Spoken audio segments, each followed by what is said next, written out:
गावभेट दौऱ्यावर आलेल्या आमदार प्रणिती शिंदे यांना मोहोळ तालुक्यातील कुरुल इथं सकल मराठा समाजाच्या वतीनं आरक्षण प्रश्नी जाब विचारत भंडावून सोडलं आणि तीव्र विरोध दर्शवला।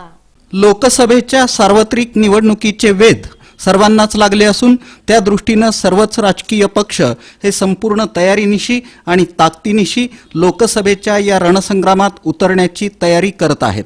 सोलापूर लोकसभा मतदारसंघातील लढतीकडेही सर्वांचंच लक्ष लागून राहिलं असून काँग्रेस पक्षाकडून आमदार प्रणिती शिंदे यांची उमेदवारी ही निश्चित मानण्यात येत असल्यानं आणि वरिष्ठ पातळीवरून कामाला लागा असे आदेश दिले गेल्यानं आमदार प्रणिती शिंदे या मोठ्या प्रमाणात कामाला लागल्या आहेत। त्या सोलापूर लोकसभा मतदारसंघात झंझावाती गावभेट दौरा करत असून या माध्यमातून त्या मतदारांशी संवाद साधताना त्यांच्या अडीअडचणी जाणून घेत आहेत। या अंतर्गत गुरुवारी त्या मोहोळ तालुक्यातील कुरुल इथं गावभेट दौऱ्यावर गेल्या होत्या।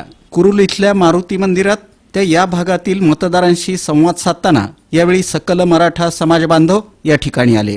त्यांनी आमदार प्रणिती शिंदे यांना मराठा आरक्षण प्रश्नी जाब विचारला आणि गावभेट दौऱ्यास विरोध केला। सकल मराठा समाज बांधवांनी आरक्षण प्रश्नी आपण विधानसभेत किती वेळा प्रश्न विचारले तसंच आवाज उठवला असा सवाल करत आमदार प्रणिती शिंदे यांना भंडावून सोडलं। त्यामुळे काही काळ गोंधळाची परिस्थिती निर्माण झाली होती। यावेळी आमदार प्रणिती शिंदे यांनी या प्रश्नावर भाजपला लक्ष करण्याचा प्रयत्न केला असता गोंधळात अधिकच भर पडली। सकल मराठा समाज बांधव अधिकच आक्रमक झाले। त्यांनी गावभेट दौऱ्यात आमदार प्रणिती शिंदे यांना बोलण्यास मज्जाव करताना आरक्षणाचा प्रश्न लावून धरला।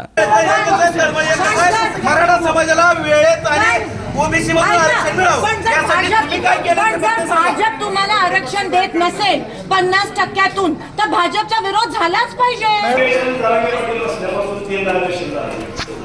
बरोबर, विशेष अधिवेशन शेवटचं झालं तुम्हाला बोलू त्याने मान्य करू, पण त्याच्या आधीच्या 2 अधिवेशनात काय झालं तुम्हाला? सगळेच बोलले, कोण सुद्धा बोललं नाही।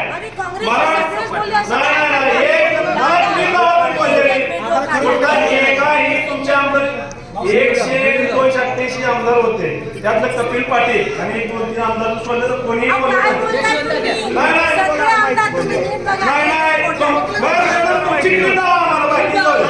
सकल मराठा समाज बांधवांचा आक्रमक पवित्रा पाहून आमदार प्रणिती शिंदे यांना हा गावभेट दौरा अर्ध्यावर सोडून माघारी परतावं लागलं। सोलापूर शहर आणि जिल्ह्यातील सकल मराठा समाज बांधवांनी राजकीय पक्षांच्या नेत्यांना गावात येण्यास आणि बोलण्यास मज्जाव केल्यानं आणि ठिकठिकाणी मोठा विरोध होत असल्यानं सर्वच राजकीय पक्षांच्या नेत्यांची चांगलीच पंचाईत झाली आहे।